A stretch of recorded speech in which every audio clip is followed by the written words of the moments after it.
안녕하세요. 부러워하다가 질투받다. 강남 비율 성형외과. 오늘 할 것은 이거. 오늘은 피부 봉합에 대해 질문 드릴게요. 파상풍 주사 꼭 맞아야 하는 건가요? 정말 애매하죠. 정말 애매한 부분인데, 파상풍이 생길 확률은 사실 되게 낮아요. 되게 낮아요. 그런데, 오면 큰일이 나요. 생명이 위험해요. 거의 파상풍이 오면 해결이 안 된다고 생각하셔야 되거든요. 그렇기 때문에, 아주 경미한 상처, 긁히거나, 꼬매지 않아도 될 만한 상처에까지 파상풍을 맞아야 되는지, 그렇게 생각하지 않아요. 그런데, 좀 더러운 상처, 흙이라든지, 특히 제일 안 좋은 게, 녹슨 쇠, 아니면 피부가 으깨지면서 같이 다쳤다든지, 아니면 환자분이 당뇨가 있다든지, 이런 경우에는 파상풍 주사 꼭 맞으셔야 돼요. 별거 아닌 것 같지만 그걸 안 맞아서 파상풍이 오게 되면 큰일 난다고 생각하시면 돼요. 상처가 생긴 후 시간이 좀 지나도 치료할 수 있나요? 할 수 있어요. 상처가 잘 낫게 하기 위해서는 사실은 여러 가지 요인들이 있지만,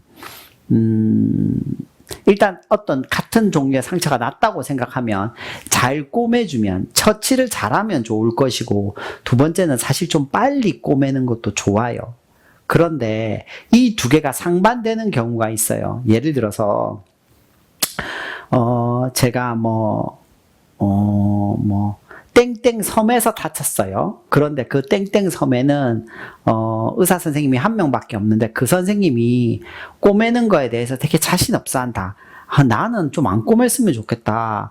나 꼬매는 거 잘 못하는데, 만약 이렇게까지 의사 표현을 했는데, 나는 땡땡 섬에서 육지까지 나와서 성형외과 의사를 보는데 한 2, 3일 걸릴 것 같으니까 난 여기서 꼬매야 될지 아니면 말아야 될지 되게 애매해요. 그런데 지연봉합이라고 해서 상처가 되게 더러울 때는 일부러 48시간 정도 있다가 꼬매기도 해요. 그 말은 한 이틀까지는 그렇게 큰 상관이 없다는 말하고도 같은 말이거든요. 그래서 만약 환자분이 이틀 안에 꼬맬 수 있다면 잘 꼬매는 거가 저는 더 좋다고 생각을 해요. 전 제 자식에게도 그렇게 얘기할 거고. 그런데 한국에 이틀 안에는 대부분 좋은 데를 찾을 수 있을 거예요. 그 어떤 경우에도.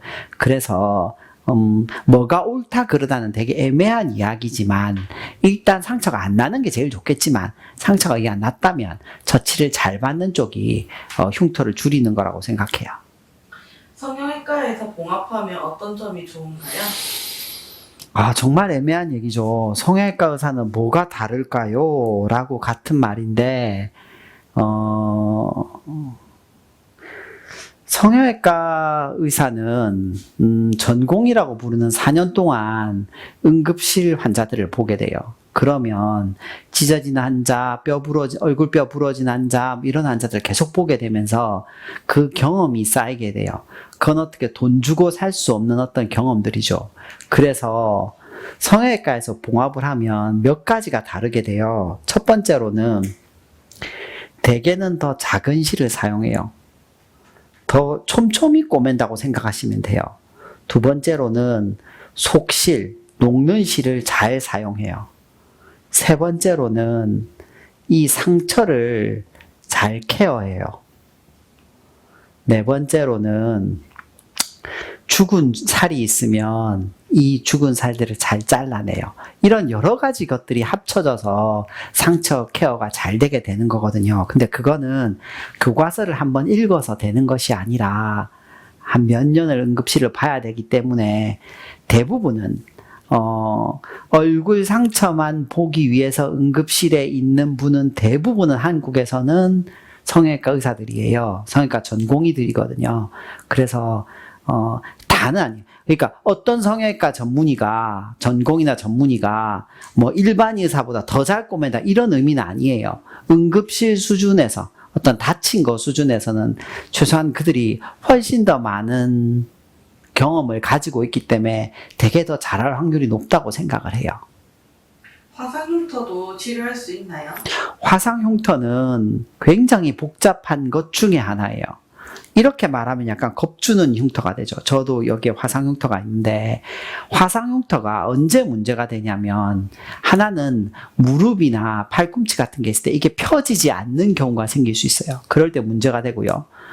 또 뭐 미용적으로도 문제가 될 수 있겠지만 화상 흉터가 오래 지나면 암을 일으키기도 해요. 거기서 궤양이 생기면서 예를 들어서 큰 여드름이나 종기 같은 게 뭔가 생기면서 뭔가 진물 같은 게 뭔가 나온다. 그러면 암을 의심해야 돼요. 그런 경우에는 병원을 꼭 가봐야 됩니다. 그래서 이게 꼭 미용적인 건지 아니면 여러 가지 기능적인 걸 포함하고 있는 건지 실제로는 둘 다인 경우가 대부분이거든요. 그 둘 다인지를 충분히 고민하시고 어떤 치료 방향을 결정하셨으면 좋겠어요. 치료하게 되면 계속 병원에 방문을 해야 하나요? 만약 환자분이 봉합을 하게 된다면 병원에 계속 방문하는 것이 사실은 좋아요. 그런데 A라는 도시에서 봉합을 하고 B라는 도시로 가도 돼요. B라는 도시에 가서도 만약 A라는 곳에서 받았으면 A라는 병원 선생님한테 여쭤보면 돼요. 저는 집이 원래 B 도시인데 어떻게 할까요? 그럼 대학병원 성형외과에서 가서 치료를 받으라는 둥, 이 병원에 가서 받으라는 둥, 이런 어떤 얘기를 해줄 거예요. 그렇지 의사가 난 몰라요. 그거 알아서 하세요. 이렇게 얘기하진 않거든요. 그러니까 뭐 충분히 치료하신 선생님하고 상의하시면 어떤 길을 찾아줄 거라 생각합니다. 감사합니다. 감사합니다. 끝까지 시청해 주셔서 감사합니다. 구독 부탁드립니다.